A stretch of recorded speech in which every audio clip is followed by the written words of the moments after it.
ನಿಮ್ಮ ಇಳಾವಿಟ್ಲ.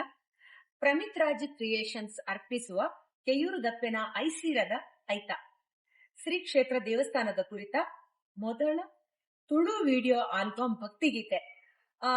ಇದು ರಿಲೀಸ್ ಆಗ್ತಾ ಇರೋದು ಯೂಟ್ಯೂಬ್ ಅಲ್ಲಿ 30ನೇ ತಾರೀಕು ಶುಕ್ರವಾರ ಮೇ. ಸಾಹಿತ್ಯ ಮತ್ತು ನಿರ್ದೇಶನ ಪ್ರಮಿತ್ ರಾಜ್ ಅವರದು. ನಿರ್ಮಾಪಕರು ಶ್ರೀಮತಿ ಮತ್ತು ಶ್ರೀ ಮನಮೋಹನ ಕಣಿಯಾರು. ಗಾಯನ ಪ್ರವೀಣ್ ಕುಮಾರ್ ಮಂಗಳೂರು ಮತ್ತು ಸವಿತಾ ಅವಿನಾಶ್ ಅವರು. ಸಂಗೀತ ಮತ್ತು ಮಿಕ್ಸಿಂಗ್ ಅಶ್ವಿನ್ ಬಾಬಣ್ಣ ಪುತ್ತೂರು. ಛಾಯಾಗ್ರಹಣ ಅರುಣ್ ರೈ ಪುತ್ತೂರು. ಕಲಾವಿದರು ಅಮಿತ್ ರಾಜ್ ಕಟ್ಟತ್ತಾರು ಮತ್ತು ವಿಶ್ಮಿತಾ ಸಂತೋಷ ನಗರ. ಎಲ್ರು ನೋಡಿ ಮಿಸ್ ಮಾಡಬೇಡಿ. 30ನೇ ತಾರೀಕು ಶುಕ್ರವಾರ ಯೂಟ್ಯೂಬ್ ಅಲ್ಲಿ ಬಿಡುಗಡೆ ಆಗ್ತಾ ಇದೆ. ಒಳ್ಳೇದಾಗ್ಲಿ. Wish you all the best.